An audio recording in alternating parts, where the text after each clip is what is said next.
Episódio 15. O futuro do prazer. Talvez a gente vivesse muito melhor sem desejo sexual. Por um bom tempo na vida, ele só nos causa transtorno. Em nome do sexo, a gente faz coisas questionáveis com pessoas que a gente nem curte tanto, só para depois se sentir angustiado, ansioso, todo errado. Quando a gente é jovem, a sexualidade é embalada por muita rejeição, música triste e pornografia ruim. À medida que a gente envelhece, vem o medo de não conseguir mais performar e de assistir às mudanças do nosso querer e do nosso corpo, ambos outrora tão frescos e cheios de colágeno. Mas a sexualidade também nos enche do êxtase da descoberta. O sexo nos tira de casa e de nós mesmos. Por causa dele, a gente expande os horizontes e se mistura por aí. Conhece gente e novos jeitos de conhecer gente. Proporciona ao corpo sentir de formas antes inimagináveis. É por ele que a gente atravessa a cidade às 3 da manhã, no meio da chuva, com o corpo elétrico de cerveja, suor e desejo. O tesão nos torna mais elásticos, potentes. Em nome do sexo, a gente expande também nossos interesses e referências. Porque ao se encaixar no outro, também literalmente, a gente acaba descobrindo um novo universo. Acontece de aprender sobre a Série B do futebol, passar a sonhar com móveis Bauhaus e até curtir tatuagem transcendental. Sem sexo, haveria bem menos o que fazer. Talvez também nem existissem lojas de joias, motéis ou os stories. No fim das contas, grande parte da economia e da cultura são movidas como impulso ou consequência de duas pessoas, ou mais, por que não, acabarem na cama, vivendo emoções explosivas e trocando fluidos corporais enquanto a rotina segue acontecendo lá fora.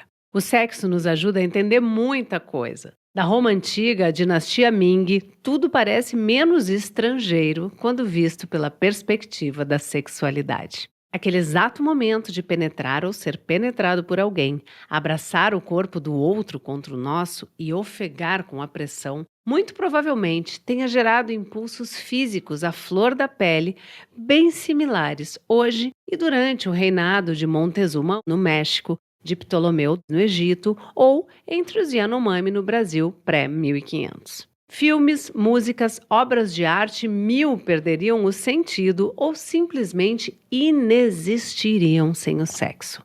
Ignorando a sexualidade, a gente seria perigosamente invulnerável. Nos levaríamos a sério demais. Não seríamos tão capazes de rir de nós mesmos, nem de conhecer com tanta intimidade a sensação de abandono, de agonia e de rejeição.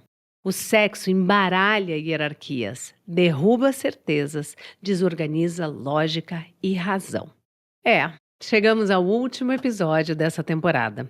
E se a gente começou lá atrás com o nascimento da sexualidade, agora a gente olha para o futuro e questiona o que ainda sequer existe, com uma certeza: o sexo estará presente, preenchendo vazios e ocupando o sentido de muita coisa que a gente faz ou deixa de fazer, ajudando a mover a vida, em suma. O resto ainda é um pouco nebuloso, porque a revolução digital mudou tudo, inclusive o tesão.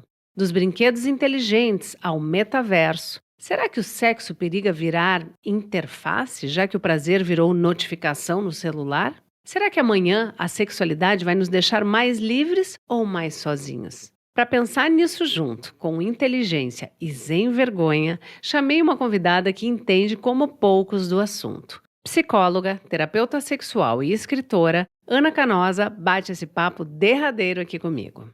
Queria saber de você como é que a tecnologia está transformando o desejo, Ana. Vamos lá. Bom, prazer estar com você, falando de novo aqui no podcast. É sempre bom falar de sexualidade.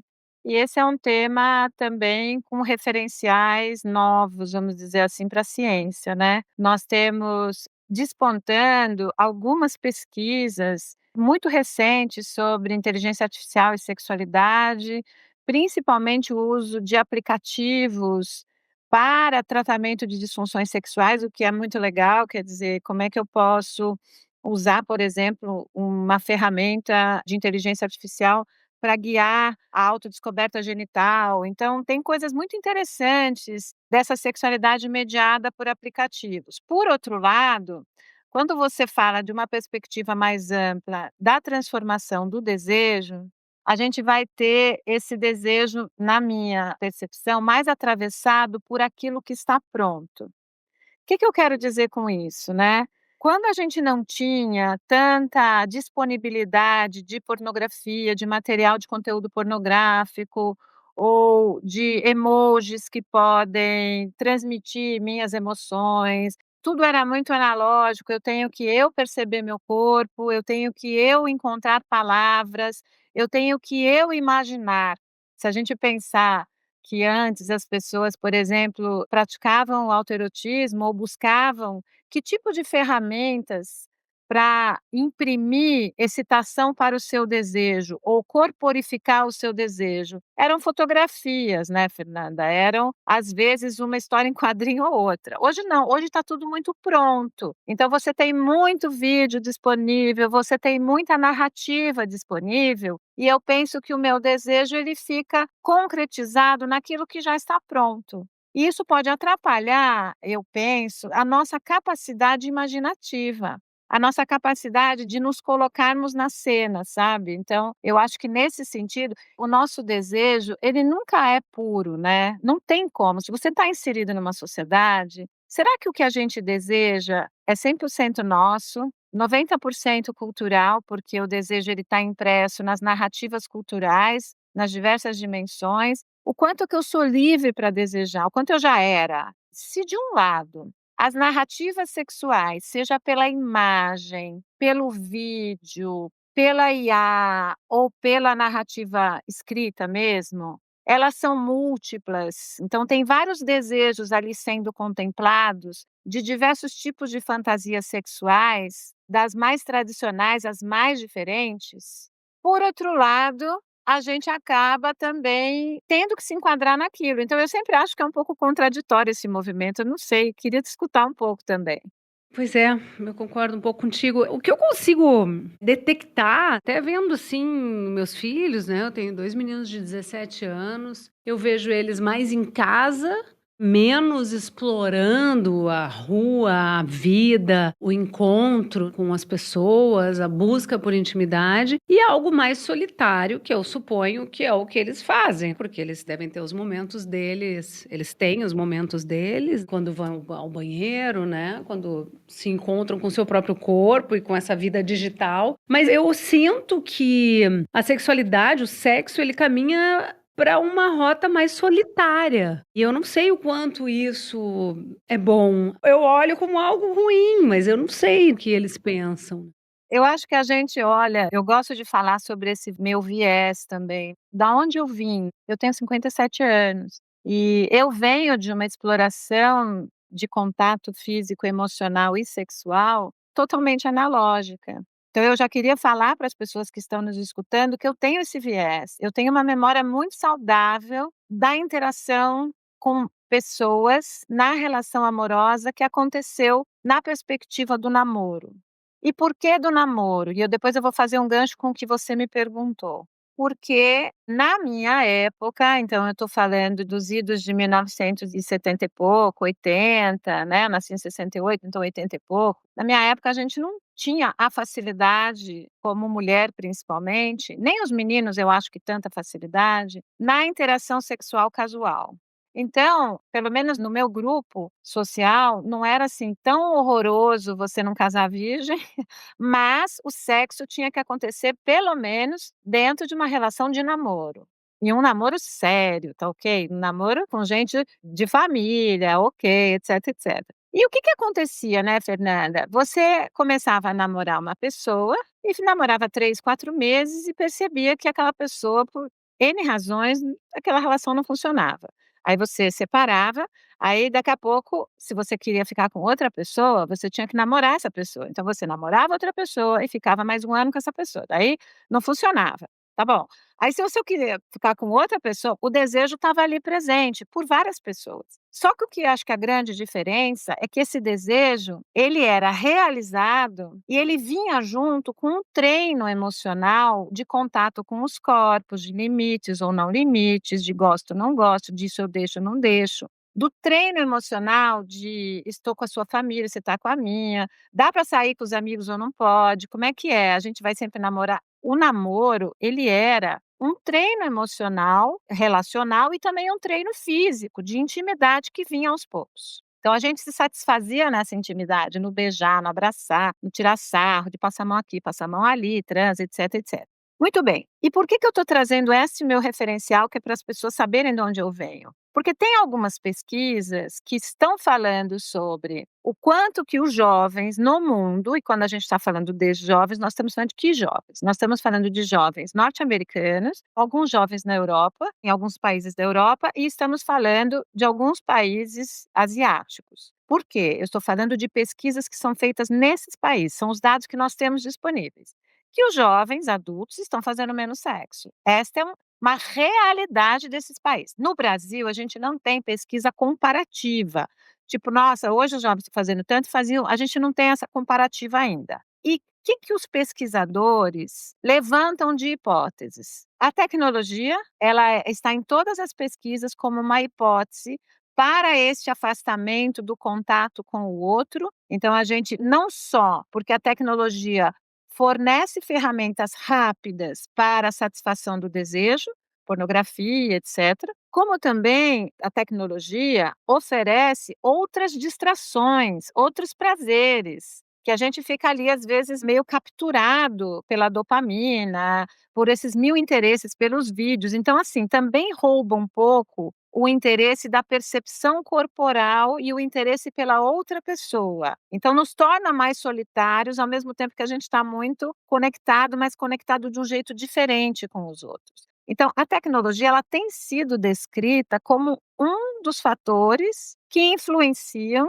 a frequência sexual estar diminuindo. E uma outra coisa que vem ao encontro é justamente a falta do namoro. Então, os estudiosos, além de outros motivos, tá, Fernanda, como o uso indiscriminado de antidepressivos, em alguns países, por exemplo, como os Estados Unidos, o medo de ser acusado de assédio. Então, alguns jovens adultos, meninos, se preocupando, tá, se eu saio com essa menina, será que ela vai me acusar de assédio se eu der em cima dela? As próprias mulheres com medo de violência, porque o sexo casual mediado pelo aplicativo, ele também é uma pessoa que eu acabei de conhecer, como é que faz isso? Será que vai me assediar? Será que vai me violentar? Então, esse medo também da violência, uso de drogas também, o abuso de álcool. Então, são vários motivos para essa diminuição da frequência sexual, mas um deles é a falta do namoro. E eu, por exemplo, que atendo pessoas adultas e jovens adultos, tenho aqui pessoas que falam assim: "Olha, eu tô sem namorar faz 7 anos, eu tô sem namorar faz 5 anos". Na minha época, isso era muito improvável, a gente sempre estava namorando alguém, porque não tinha sexo casual, mas a pessoa tá 7 anos sem namorar alguém.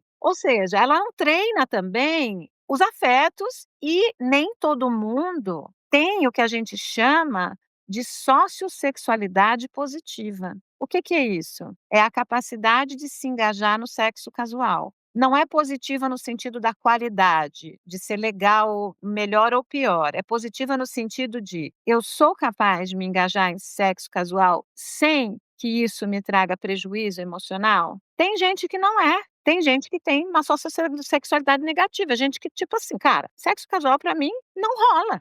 E se não namora, fica 5 anos com um distanciamento físico e acho que o corpo vai se habituando a isso.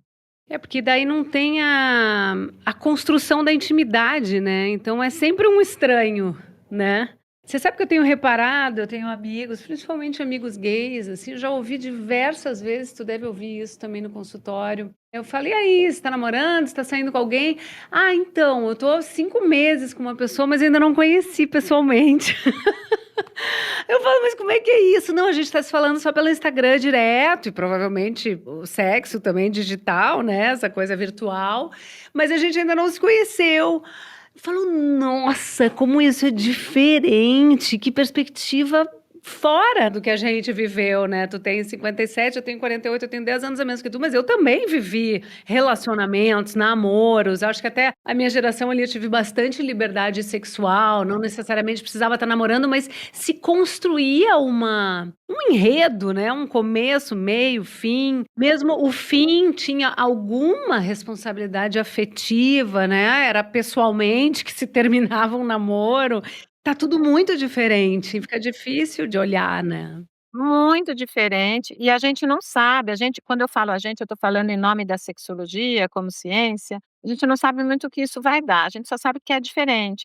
Por exemplo, as pessoas fazendo sexo com robôs. Essa vai ser uma perspectiva muito, vamos dizer, natural, conhecida, vai fazer parte da realidade de muita gente nos próximos anos. Já tem várias ferramentas sendo desenvolvidas de percepção sensorial, então eu estou num lado do planeta, você está do outro, a gente vai colocar um óculos 5D, 4D, com uma luva que eu vou sentir como se eu estivesse tocando o teu corpo, e isso vai estar conectado a um tipo de estímulo genital e eu vou sentir o seu pênis entrando dentro de mim com um falo e olhando como se fosse o seu pênis, você do outro lado. Cara, se você pensa que isso, numa perspectiva, é tão sensacional, imagina pessoas que estão distantes, que vão poder fazer sexo dessa maneira, é maravilhoso, mas tem uma distância, ok? Não é a mesma coisa, né? Mas isso cada vez mais será uma realidade. Ó, tem um projeto, eu nem sei, eu preciso até ver se esse projeto foi à frente ou não. Eu acho que isso é bem interessante para a gente discutir. Chamava Love Sync. O que que era isso? 2 botões, tá, ligados na tomada, enfim, para você colocar nas mesinhas de cabeceira dentro da sua casa, certo? E aí, assim, se você tiver a fim de transar hoje, você vai apertar o botão. Se por um acaso o seu parceiro, sua parceira também tiver afim, ele vai apertar o botão. Ou seja, a ideia é, se você está afim de transar, aperta o botão. Se der match, aparece a luz verde. Os 2 estão afim de transar. Vai rolar certamente. E uma das no projeto, na descrição do projeto, eu achei interessante que os idealizadores diziam que isso iria tirar a frustração da expectativa de transar sem que o outro esteja com vontade. Aí eu fico pensando o seguinte: "Gata, se eu tô com a expectativa de transar contigo, você falando pra mim, recusando, virando a cara, cotovelando, dizendo: 'Não me enche o saco', ou não apertando o botão, dá na mesma, eu vou ficar frustrado igual. Talvez eu não alimente a expectativa para esperar o encontro que a gente vai estar os 2 na cama, mas eu vou me frustrar de qualquer maneira". E eu fico pensando também que esse tipo de recurso, ele impede que eu possa ser afetada por você. O que que eu quero dizer com isso? Muitas vezes eu vou deitar na cama, eu não estou afim de transar, eu estou afim de dormir. E eu estou pensando que amanhã eu tenho que acordar às 5 da manhã, fazer 300 coisas, ainda ir no supermercado, fazer eu não estou minimamente com vontade de transar, gata, zero. Mas, se a minha parceria vem me tocar, ou vem me, sabe, vem me seduzir, de repente, ai, quem sabe, né? Quem sabe vai ser um encontro gostoso, eu vou gozar, vou ser feliz, vou ficar melhor, vou dormir mais tranquila, mais gostosa do que então, se eu medio tudo pela tecnologias com ferramentas para evitar a frustração, ok, eu posso talvez ficar um pouco menos frustrada, mas eu também sou menos afetada por você. E a gente tem que lembrar que as pessoas nos afetam positivamente e não só negativamente. Uau! Você acha que a gente tem mais a ganhar ou a perder com essa nova realidade? Essa é uma resposta complexa, que eu não tenho ela muito clara, né. Eu acho que para algumas questões talvez a gente possa ganhar, principalmente, por exemplo, quando a gente pensa em tecnologia e ferramentas de tecnologia, elas podem ajudar pessoas com dificuldades específicas, por exemplo. Eu já vi alguns aparelhos, por exemplo, um travesseiro com vibração que, sabe, tipo aqueles travesseiros agarradinhos, que são aqueles travesseiros grandes, sabe, que ajudam pessoas, por exemplo, com limitações físicas, pessoas que têm dificuldade de se masturbarem por problemas motores mesmo. Então, assim, a tecnologia, ela vem também para resolver uma série de coisas. Tem gente que ama a tecnologia, que vai adorar todos esses recursos, vai dizer: "Nossa, que incrível, vai ser demais". Por outro lado, de novo, ainda marcada pelo viés da minha época e de gostar muito de contato físico e de gostar de pessoas, eu acho que a gente pode perder na qualidade de conexão. E, Fernanda, tem muitas pessoas que precisam de conexão para se sentirem seguras, para estabelecerem uma comunicação sexual que seja legítima. Então, assim, se eu não conheço você, como é que eu vou chegar para você e dizer exatamente aquilo que eu gosto de fazer? E a gente sabe que o campo do sexo, ele ainda é um campo para muitas pessoas que tem muitos tabus, as mulheres principalmente ainda não têm tanta autonomia sexual. Então, ao mesmo tempo que a tecnologia pode ajudar a gente a se falar antes, né, porque hoje a preliminar é o sexting. Falar sobre sexo via WhatsApp ou outros tipos de aplicativos de conversa é um tipo de preliminar, né, virou uma preliminar. Então, ao mesmo tempo que pode ajudar algumas pessoas a falarem sobre o que gostam através da escrita, que eu não estou no olho, e isso pode ajudar pessoas mais envergonhadas, também pode dificultar outras que precisam da conexão olho a olho. Então, eu vou te dizer que a gente está num caminho, eu acho que mais solitário e por isso nesse sentido eu vejo uma perda. É porque também essa coisa, assim, de deixar o algoritmo pilotar o tesão tem um preço também. O que que a gente quer? O que que a gente gosta? Qual é o meu desejo, o meu prazer, a minha fantasia de fato? Exatamente. Eu outro dia estava com um paciente aqui muito curioso que ele falava assim: "Cara, eu sempre fui muito imaginativa, então se eu tiver uma figura, uma imagem de uma pessoa que me atrai, só a imagem dela, eu já crio na minha cabeça uma história inteira, me ponho na história". É uma pessoa super imaginativa. E eu vejo que cada vez menos as pessoas estão imaginativas, sabe. Tá tudo muito pronto, principalmente se a gente pensar na iniciação sexual. Eu dou aula para uma escola particular em São Paulo sobre sexualidade para o ensino médio. E uma das coisas que eu falo claramente para os alunos do ensino médio é: "Se vocês vão se masturbar, evitem ficar se masturbar só com vídeo, porque está muito pronto. É ali, pá, pronto, é um estímulo muito rápido. Você não sabe nem é muito rápido. Não tem essa construção do que eu gosto, de que tipo de estímulo, que corpos que me atraem, de eu me colocar nessa cena. Eu acho que cada vez está mais difícil das pessoas olharem para o desejo a partir de perspectivas muito pessoais, porque a gente está o tempo todo transbordando de imagem, transbordando de vídeo. Nessa perspectiva, eu acho que a gente perde, acho que aí tem uma perda. E se a gente fala que a gente está vendo através das pesquisas que essas gerações estão transando menos, o que que você acha que se perde ao transar menos? Eh, eu acho que a gente perde a possibilidade de exercitar a autonomia diante do outro, porque a autonomia sexual, eu comigo, eu posso exercitar com mais facilidade. Então eu vou me autoestimular, eu vou buscar o tipo de estímulo que eu gosto, eu vou percorrer narrativas, eu sozinha.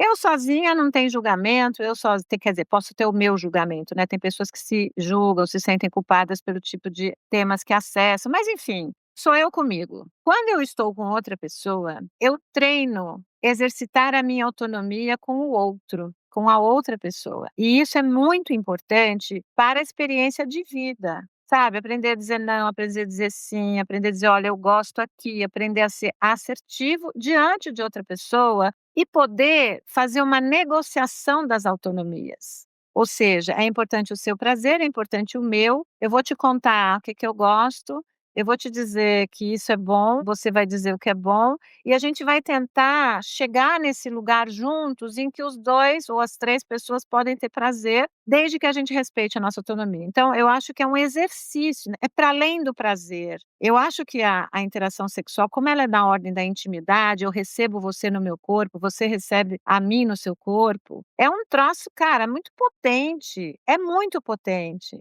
E a gente aprende muito sobre autonomia dentro da relação. E isso serve para a vida, isso não é só para o sexo, é para a vida. Então, se eu consigo chegar para uma pessoa e dizer: "Cara, faz desse jeito que este jeito me faz gozar, esse jeito eu gosto", isso é muito potente. É, acho que cada vez mais raro, já que as pessoas estão se interagindo mais com as máquinas, né. Então eu acho que é um treino interessante na perspectiva também da vulnerabilidade, né, porque eu tô nua, você com o meu corpo, eu com o teu. É um negócio é muito potente, eu acho muito incrível, assim, eu de verdade, assim, sou fã de sexo no sentido do encontro mesmo, do quanto que pode ser legal, quanto pode ser divertido, além de, claro, de todas as substâncias que a gente tem secretados no organismo após um orgasmo. E a gente sabe, por exemplo, que tem algumas substâncias que elas são mais presentes quando você tem outra pessoa. Então, o orgasmo solitário, ele vai sim fazer com que aumente dopamina, vai sim te dar mais endorfinas, enfim. Mas a relação com a outra pessoa é a que vai suscitar mais ocitocina, vai fazer a gente aproveitar também muito o contato físico, é um alimento de corpo, né. Eu acho que a gente perde também nisso, assim. A pele é um órgão sexual muito forte. Fora essa prática da empatia, do consentimento, do afeto, né, também. Do se sentir desejado, desejada. Quem é que não gosta de se sentir? E aí eu acho que tem uma perspectiva que a gente sabe, Fê, uma coisa é eu me sentir desejada através do vídeo que eu edito, da foto que eu botei no Instagram com filtro. Mas eu sei que ali sou eu com filtro. Outra coisa é eu estar de contato com outra pessoa. Então, mesmo que a gente crie a falsa ideia de que nós somos desejados por aquilo que a gente mostra nas redes, por exemplo, é diferente se eu sou desejado no aqui e agora.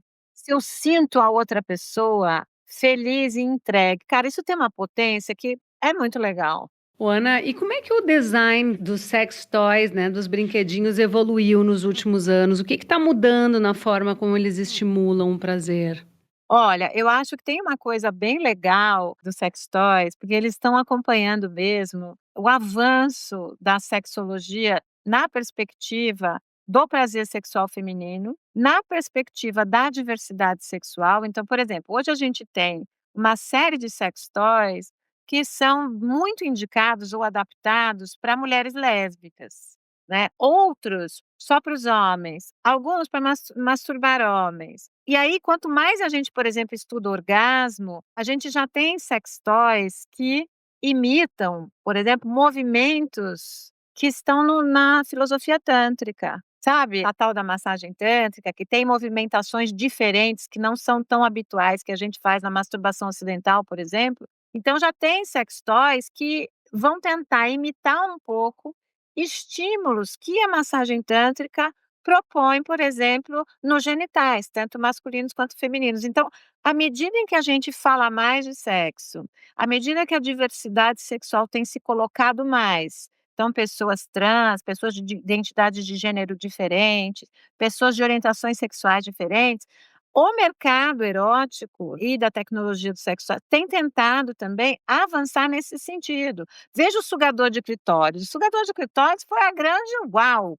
Por quê? Uma coisa é o vibro no clitóris, outra coisa é o que suga, porque não entra em contato direto com o clitóris, faz um movimento de sucção. Então, tudo isso começou a aparecer na medida em que a gente começou a falar mais de sexualidade feminina, e isso tem avançado na perspectiva dessa abertura da fala do prazer, que eu acho que é a grande mudança da sexualidade na última década, é a gente poder falar do prazer e não só da prevenção de HIV, da prevenção de ISTs, da questão da prevenção de gravidez, que foi uma fala muito forte no final do século XX e no início do século XXI, até por ocasião da AIDS, de tantas pessoas que infelizmente morreram antes de que as medicações pudessem conter o avanço da doença. Então, eu acho que a gente teve esse momento, né, de falar muito sobre prevenção, de conscientização, etc.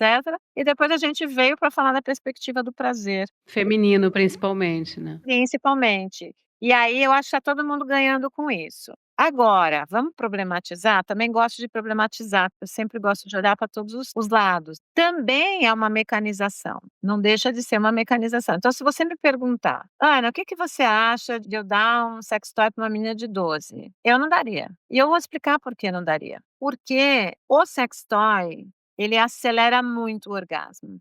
eu dar um sextoy pra uma mulher na menopausa, que tá com decréscimo hormonal e que a demora do orgasmo vai acontecer, e é irritante, é uma sacanagem, dá uma raiva, e a sua excitação vem você fala: "Puta", mas chega uma hora que você fala: "Meu, não vai rolar isso aqui". É corpo, é fisiológico. Uma coisa é eu usar um vibrador para acelerar, uma pessoa que se conhece, conhece a sua resposta, sabe que aquele dia tá assim o assado, ou sabe que tá num momento de hormônio assim o assado, ou que tá com uma parceria X, Y, Z, uma posição. Belê, belê. Outra coisa é eu mecanizar o orgasmo de uma menina que não precisa disso, porque ela tá cheia de hormônio e ela vai encontrar, através do toque na própria genitália, ou do toque da outra pessoa com quem ela tiver uma interação, se ela tiver, ou do sexo oral, enfim, em que ela está com um corpo que responde muito mais rapidamente. Então, é tipo assim, você dá o controle remoto para uma pessoa que está na sala para trocar um canal. Ela não vai levantar e: "Não, deixa o controle remoto aqui do lado, eu vou levantar para trocar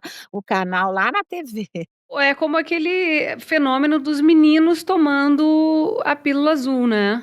A mesma coisa. É quase como eu ajudar uma resposta fisiológica que não é necessária. Agora, gente, eu entendo também, o sextoy ele não tá aí só para ajudar a resposta sexual. O sextoy, ele é algo mais. O orgasmo que eu tenho com sextoy sozinha não é o mesmo que eu tenho com uma parceria, ou mesmo incluindo eu sou super a favor.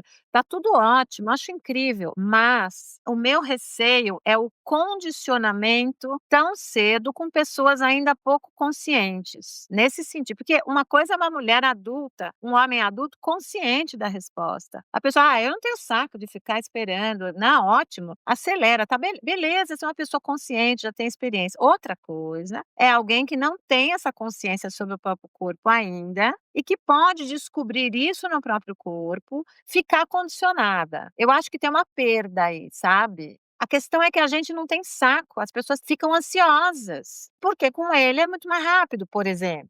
Mas ele também ele pode trazer outras sensações, então eu acho que pra tudo tem seu momento, sabe. Bom, e será que então caminhamos para mais liberdade ou a gente se aprisionou de vez? Talvez a gente tenha mais liberdade dentro de uma prisão que parece um pouco maior e que tem mais opções, eu diria. Então você tem talvez liberdade para escolher muitas coisas que estão disponíveis, muitas narrativas, muitas possibilidades e muitas ferramentas, mas que também vão percorrer e pertencer a um tipo de prisão. É aquela coisa, escolha o seu difícil, né, não tem escolha fácil nesse sentido. Eu acho que não dá pra gente dizer que a gente está mega aprisionado, mas eu também não acho que ninguém é tão livre assim para expressar os seus desejos, se está usando algum tipo de ferramenta que de alguma maneira tem algo pré-programado para te vender ou pra te satisfazer. Para te controlar, né. Pois é, eu acho que a gente não deveria perder a fé no contato físico, sabe. Eu acho o contato físico muito poderoso, muito potente. Eu acho o abraço, o beijo, o nosso corpo é um parque de diversões. Uma das minhas preocupações com o sexo solitário, mediado pelo aplicativo só, ou pelas ferramentas digitais, ou pela IA, é que a gente acaba explorando muito pouco o corpo e a gente fica só muito restrito à genitália, né, então vai se masturbar, nã-nã-nã. Quando a gente está com outra pessoa, é o corpo todo que pode ser tocado, é toda a pele. A gente faz, assim, às vezes, algumas interações com casais ou alguns exercícios que eu peço para os casais fazerem, e casais que já estão juntos, às vezes, há muito tempo, que é de exploração física, no corpo todo da outra pessoa. A gente chama de mapa erótico do corpo do outro. E do próprio corpo, né. E é tão interessante como as pessoas saem assim, tipo: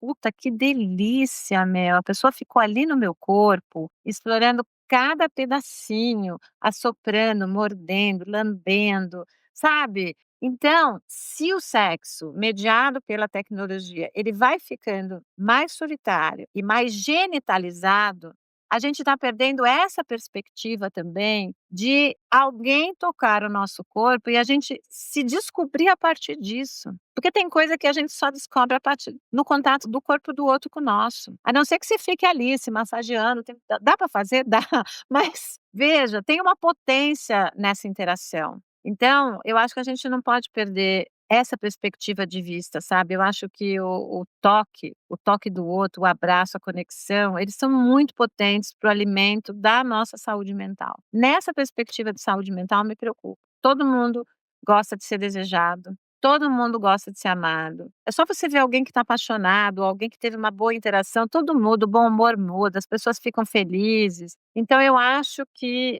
a gente não devia perder isso de vista, sabe. Usem a tecnologia, mas não esqueçam de que há muita potência no contato físico com outras pessoas. Que bom te ouvir, que bom. A gente precisa falar mais sobre isso sempre, né, porque quando a gente vê, a gente vai perdendo algumas coisas tão essenciais da vida, né, essa energia vital do sexo, né, de repente ficou uma coisa, assim, tão banal. Mas, querida, obrigada. Imagina, foi um prazer. Obrigada também pelo convite.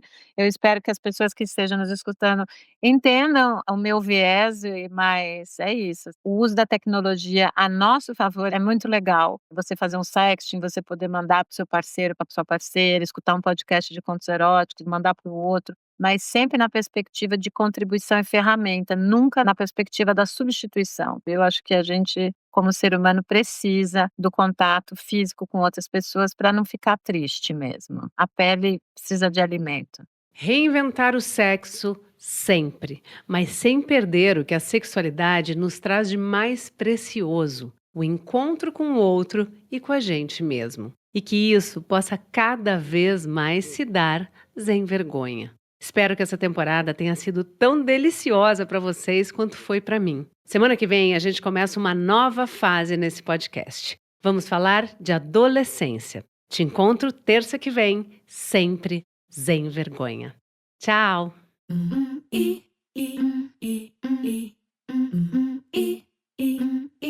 O Sem Vergonha é um podcast dividido em curtas temporadas, e em cada uma delas a gente vai tratar de um tema contemporâneo diferente. O assunto da vez é sexualidade, e você vem comigo pelos próximos episódios Sem Vergonha.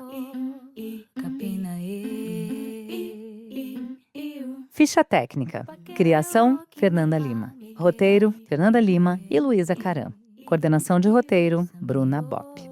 Coordenação geral, Mel Mesquita. Redes sociais: Lucas Viana. Produção, Bruno Porto e Raquel Alves. Música original, Lena Barrulli. Edição e sonorização, Augusto Marcato.